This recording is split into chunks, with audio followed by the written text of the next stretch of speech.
PEC de transição será modificada para a vigência de 2 anos. Chuvas afetam 8 estados do Brasil e matam ao menos 15 pessoas. E você vai ver também. Presidente Jair Bolsonaro se emociona e não discursa durante cerimônia das Forças Armadas. Presidente eleito Lula recebe conselheiro de segurança dos Estados Unidos em Brasília.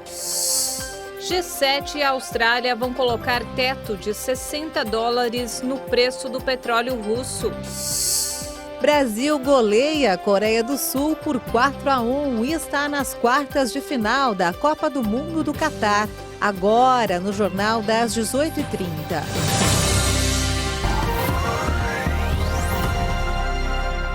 Olá, boa noite. São 18h31 pelo horário de Brasília. Boa noite. Você acompanha agora as principais notícias do Brasil e do mundo desta segunda-feira.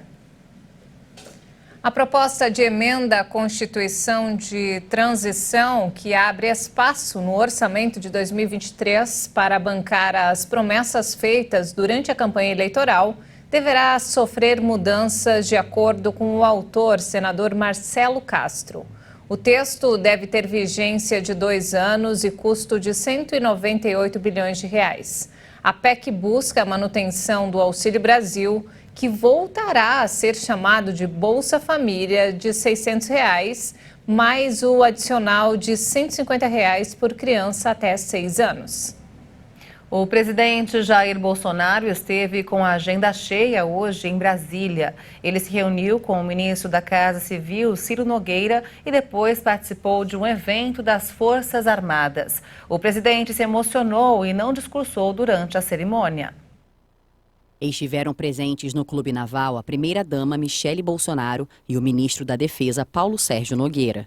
Bolsonaro chorou durante sua participação na cerimônia de cumprimento aos oficiais generais das Forças Armadas e o chefe do executivo não discursou.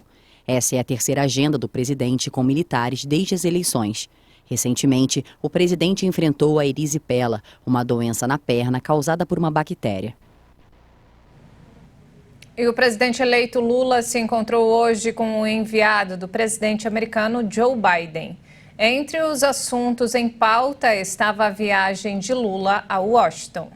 O conselheiro de Segurança Nacional dos Estados Unidos, Jake Sullivan, e Lula trataram sobre a possível presença do secretário do Estado, Antony Blinken, na posse do presidente eleito. Lula pretende visitar os Estados Unidos antes da posse, no dia 1º de janeiro, após a diplomação no cargo marcada para o dia 12 de dezembro pelo Tribunal Superior Eleitoral. Em nota divulgada na sexta-feira, a Casa Branca afirmou ainda que serão discutidas formas do Brasil e os Estados Unidos continuarem trabalhando juntos no enfrentamento de desafios como o combate à mudança climática, a segurança alimentar, a inclusão e a democracia. Neste domingo, Lula passou por uma reavaliação médica em São Paulo 2 semanas após a cirurgia na laringe, depois de receber o diagnóstico de leucoplastia, que atinge as mucosas da boca. A Polícia Civil indiciou 4 representantes da empresa de petiscos caninos Tecnoclean pela contaminação da substância tóxica monoetileno glicol. 14 cães morreram em Minas Gerais. As 4 pessoas indiciadas são responsáveis legais e técnicos da empresa e vão responder pela falsificação dos produtos.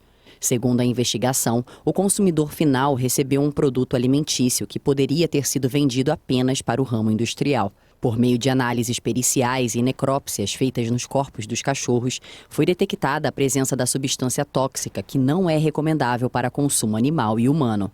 Ainda de acordo com a Polícia Civil, a Tecnoclean alegou possível falha humana na troca de rótulo e assumiu o risco do resultado final. Se for comprovado o dolo ou a culpa dos indiciados, eles podem pegar de 10 a 15 anos de prisão. A empresa pode ser responsabilizada ainda em nível administrativo, com suspensão e interdição do negócio, e civil, em que os tutores são ressarcidos. Mais de 50 animais morreram em todo o Brasil após comerem os petiscos da Bassara em setembro desse ano. A Justiça Federal suspendeu hoje a compra de 98 veículos blindados pelo Exército do modelo Centauro II de fabricação italiana. O contrato seria assinado nesta segunda-feira no valor de 900 milhões de euros, que equivale a cerca de 5 bilhões de reais. A decisão liminar é do Tribunal Regional Federal da Primeira Região. O Exército iniciou a consulta pública para comprar os veículos em março de 2021. Em novembro deste ano, o resultado foi publicado no Diário Oficial da União. O consórcio Iveco Otto Melara, fabricante do Centauro 2, foi o vencedor. A aquisição de novos blindados faz parte da estratégia do Exército de renovação da frota, que estaria defasada e com sistemas mecânicos desgastados, e parte do material de reposição descontinuada e de difícil obtenção. O Exército tem hoje 2.000 blindados e a compra dos 98 veículos é a primeira etapa da negociação, que prevê ao todo a aquisição de 221 unidades. As fortes chuvas dos últimos dias afetaram 8 estados brasileiros e deixaram mais de 17 mil pessoas desalojadas. Pelo menos 15 morreram. Cerca de 180 municípios brasileiros dos estados da Bahia, Espírito Santo, Minas Gerais, Paraná, Rio de Janeiro, Sergipe, Santa Catarina e São Paulo já foram afetados pelos temporais dos últimos dias. Os impactos causados pelas tempestades já deixaram ao menos 15 mortos. As mortes foram registradas em Santa Catarina, no Rio de Janeiro, Minas Gerais, Paraná, Sergipe e também no Espírito Santo. Além disso, o número de desalojados ultrapassou a casa de 17 mil pessoas. Somente na Bahia já são mais de 8.800 pessoas temporariamente sem abrigo. O maior número de pessoas que precisam de um abrigo do governo foi registrado em Minas Gerais. E de acordo com a Climatempo, áreas de instabilidade continuam nas regiões norte e nordeste do país, com risco para mais chuvas fortes e temporais.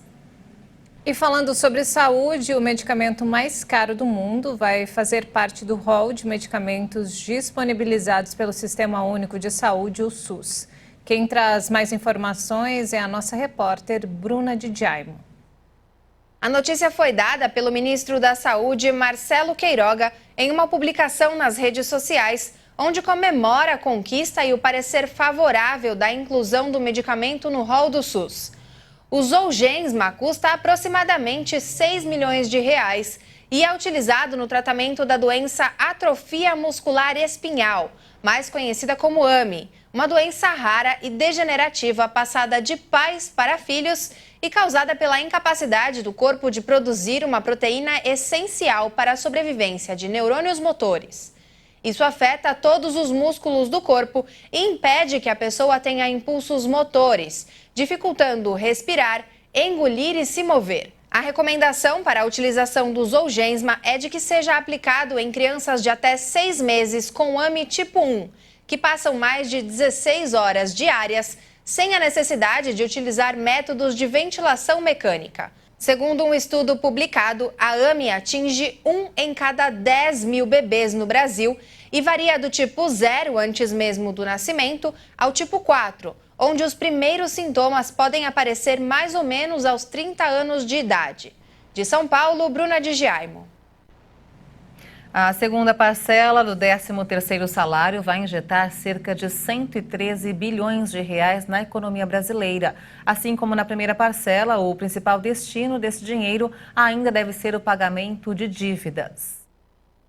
Até o dia 20 de dezembro, prazo final para o pagamento da segunda parcela do 13º salário, o benefício deve injetar 112 bilhões e 900 milhões de reais na economia brasileira. Segundo pesquisa da Confederação Nacional do Comércio, 38% do total, quase 43 bilhões de reais, deve ser usado para quitar as dívidas. Outros 33% devem ser usados no comércio, 17% em serviços e 12% para a poupança. Dos mais de 37 bilhões de reais que devem seguir para o varejo, os segmentos mais beneficiados devem ser o de hiper e supermercados, de vestuário e calçados, além dos estabelecimentos especializados em utilidades domésticas.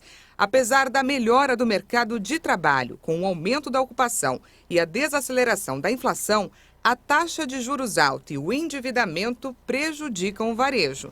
Segundo o levantamento, o pagamento das duas parcelas do 13º vai somar mais de 251 bilhões e meio de reais neste ano. O valor é 6,4% maior em relação a 2021. E vamos agora ao mercado financeiro. O dólar fechou em alta nesta segunda-feira, em dia de poucos negócios, por conta do jogo do Brasil na Copa do Catar. A moeda norte-americana subiu 1,28% e encerrou o dia cotada a R$ 5,28 na venda. A previsão de inflação para este ano teve a sexta alta seguida, mas a expectativa é de crescimento da economia para 2022 e também para 2023. Os analistas do mercado financeiro elevaram pela sexta semana seguida as expectativas para o índice oficial de preços ao final de 2022. Pela estimativa do Banco Central, a inflação deve encerrar o ano em 5,92%. Há 4 semanas, se projetava um salto de 5,63% nos 12 meses finalizados em dezembro. Para novembro, a previsão para a divulgação a ser realizada na sexta-feira é de alta dos preços na casa de 0,53%. Já em dezembro, os analistas projetam um avanço de 0,64% do índice oficial de preços. Para 2023, a previsão para o índice oficial subiu de 5,02% para 5,08%. E com as novas estimativas de alta, o mercado financeiro manteve em 13,75% a projeção da taxa básica de juros para o final deste ano, mas elevou as projeções para 2023. Os analistas consultados também melhoraram pela 4ª semana consecutiva as apostas de alta para o PIB, o Produto Interno Bruto deste ano. Conforme a nova projeção, a economia nacional deve crescer 3,05% neste ano, maior que a previsão anterior, de 2,81% na semana passada. A divulgação traz também uma projeção mais otimista para o avanço do PIB em 2023. E veja a seguir, a União Europeia concorda em limitar preço do petróleo russo a $60 por barril. E ainda, Brasil goleia a Coreia do Sul por 4-1 e está nas quartas de final da Copa do Mundo do Catar. Nós voltamos em instantes. Até já!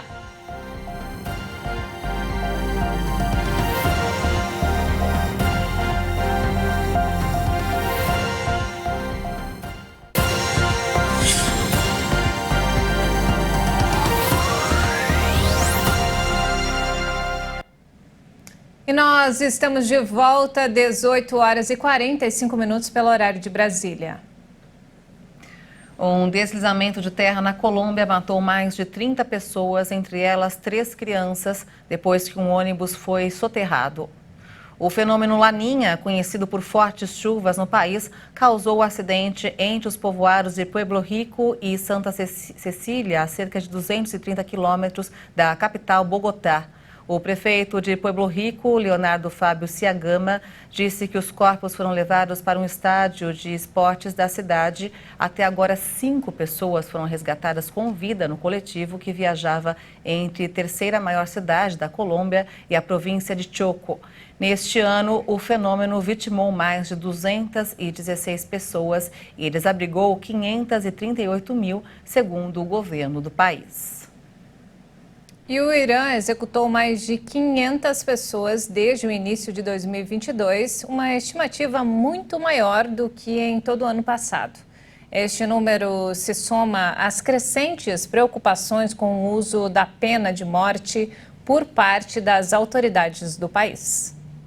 Este número se soma às crescentes preocupações com o uso da pena de morte por parte das autoridades iranianas contra as pessoas que participam dos protestos contra o governo desde setembro no Irã. O balanço divulgado inclui 4 pessoas executadas no domingo, acusadas de pertencerem ao serviço de inteligência israelense. Ao mesmo tempo, grupos de direitos humanos dizem estar alarmados com o número de mulheres executadas no Irã, muitas vezes sob a acusação de assassinar parceiros ou familiares em relacionamentos abusivos.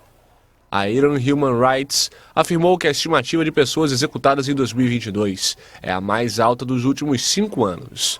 Segundo esses dados, pelo menos 333 pessoas foram executadas em 2021, um aumento de 25% em relação às de 267 de 2020. O teto imposto ao preço do petróleo russo entrou em vigor nesta segunda-feira. A medida foi aprovada no fim de semana pela União Europeia, Austrália e pelo G7. O grupo formado pelas nações mais ricas, a Rússia, considera que a medida desestabiliza os mercados globais de energia. O mecanismo prevê que apenas o petróleo russo vendido a um preço igual ou inferior a $60 pode ser entregue. A Rússia é o segundo maior exportador mundial de petróleo e, sem esse teto, seria fácil encontrar novos compradores ao preço de mercado. Os preços do petróleo russo estão atualmente em torno de $65, portanto, o impacto da medida a curto prazo pode ser limitado. Ao impor um teto de $60, os ocidentais optaram por um nível de preço bem acima do custo de produção atual de petróleo na Rússia, para encorajar Moscou a continuar bombeando petróleo. A aplicação do mecanismo coincide com a entrada em vigor de um embargo do bloco europeu ao petróleo russo fornecido por via marítima, vários meses depois de os Estados Unidos e o Canadá terem adotado uma medida semelhante. Já os países membros da OPEP+, decidiram no domingo manter os níveis de produção de petróleo, em um contexto particularmente instável. A OPEP+, é um grupo formado pela Organização dos Países Exportadores de Petróleo e seus aliados. Os preços dos contratos futuros do petróleo tinham alta na manhã desta segunda-feira, depois viraram para queda. E olha só, a China começou a flexibilizar a rígida política de Covid-0 após uma série de protestos no país pedindo o fim da medida. Nesta segunda-feira, o comércio local começou a reabrir e as exigências de testes foram reduzidas. Autoridades chinesas em todo o país começaram a flexibilizar as restrições anti-Covid que estão em vigor há quase 3 anos. A movimentação foi estimulada pelo governo, que ordenou a adoção de novas formas de combater a pandemia no país. Em Pequim, a capital da China, as pessoas já podem utilizar o transporte público sem apresentação de testes negativos. O mesmo também vale para Wuhan, a primeira cidade a detectar o coronavírus em 2019. Já em Xangai, onde a população enfrentou rígidos confinamentos, os moradores voltaram a frequentar espaços abertos e áreas turísticas sem um teste recente. As medidas são criticadas pela Organização Mundial da Saúde, que considera uma rigidez ineficaz. O pedido de mudança começou após milhares de pessoas irem às ruas para exigir mais liberdade e o fim dos confinamentos. E vamos falar agora sobre a Copa do Mundo.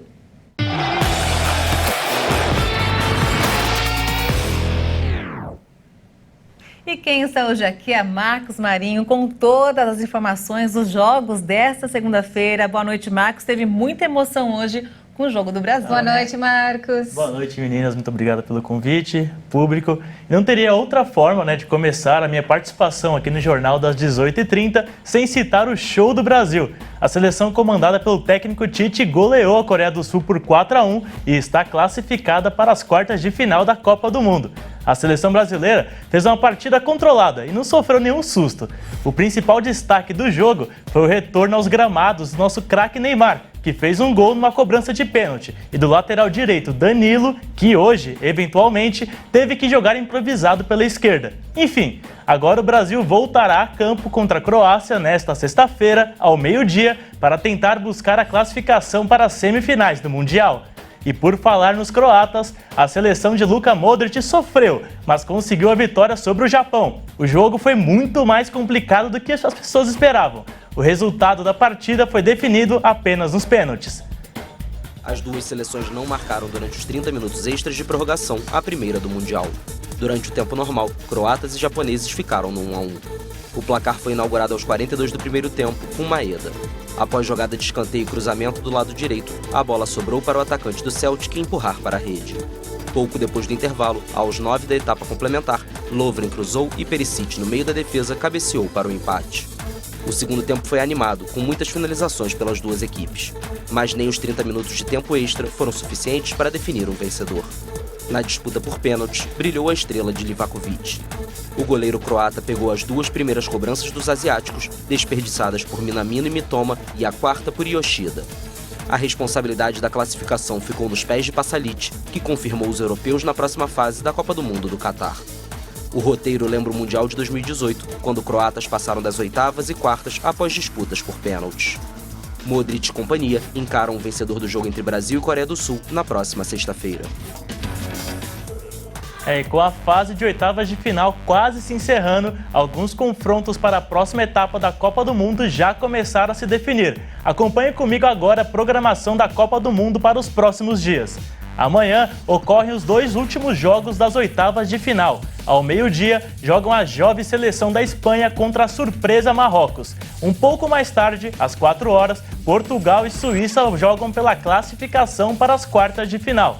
Agora, como podemos ver na tabela, as seleções que já passaram para a próxima fase. Nos confrontos definidos, Brasil enfrenta a Croácia. A Holanda e a Argentina fazem outro jogo das quartas de final na sexta-feira. Já no sábado, um clássico europeu está definido. Inglaterra e França se enfrentam em busca da semifinal. A Copa do Mundo vai se afunilando e a tendência é que grandes jogos começam a ocorrer. E como Portugal e Suíça jogam amanhã, a equipe lusitana de Cristiano Ronaldo fez os últimos preparativos para tentarem buscar a vaga nas quartas de final do torneio. Portugal e Suíça vão fazer nesta terça-feira a última partida das oitavas de final da Copa do Mundo do Catar. A seleção portuguesa classificou já na segunda rodada da fase de grupos, depois de vitórias sobre Gana e Uruguai. Na última partida, sem parte dos titulares, o time português perdeu de virada para a Coreia do Sul. O astro Cristiano Ronaldo também foi tema na coletiva dos portugueses. O técnico Fernando Santos admitiu que não gostou da reação do craque ao ser substituído diante dos sul-coreanos. Classificada para as oitavas de final depois de uma vitória emocionante com direito a 2 viradas de placar contra a Sérvia, a Suíça quer repetir o resultado do último duelo contra Portugal. Em junho, a equipe de Shaqiri e companhia venceu o adversário desta terça-feira por 1-0, num amistoso disputado em Genebra. O vencedor do confronto entre Portugal e Suíça vai enfrentar quem se classificar de Marrocos e Espanha. Essa rodada da Copa do Mundo foi agitada, mas por hoje é só. Eu encerro por aqui a minha participação no Jornal das 18h30. Muito obrigado, Maria Alice e Juliana Dalia, pelo convite. Marcos. Espero aparecer novamente outras vezes. Com certeza, Marcos. Com certeza você vai aparecer muitas vezes aqui. E um palpite pro jogo de sexta, Brasil e Croácia, vamos tranquilo, 2-0 Brasil. Beleza, tomara então. Quanto, Maria? 2-0, eu vou no Marquinhos, 2-0 também. 1-0. 1-0, Ju. Vamos ver. Obrigada, Marcos, pela participação, viu? Boa noite pra você. Boa noite. E olha só, gente, a torcida do Brasil coloriu as ruas e o metrô do Catar nesta segunda-feira. É isso mesmo, e a comemoração acabou embalada por muita música no metrô de Doha durante o percurso para o jogo contra os sul-coreanos. Acompanhe. O metrô de Doha virou um reduto de samba e de outros ritmos nesta segunda-feira, durante o deslocamento da torcida para o jogo das oitavas contra a Coreia do Sul pela Copa do Mundo do Catar. Os vagões ficaram cheios de foliões verde e amarelos. Apesar de não ser adversária do Brasil, a arquirrival argentina não foi esquecida pelos brasileiros. Na festa brasileira até o estádio 974, ninguém cogitou outra apresentação.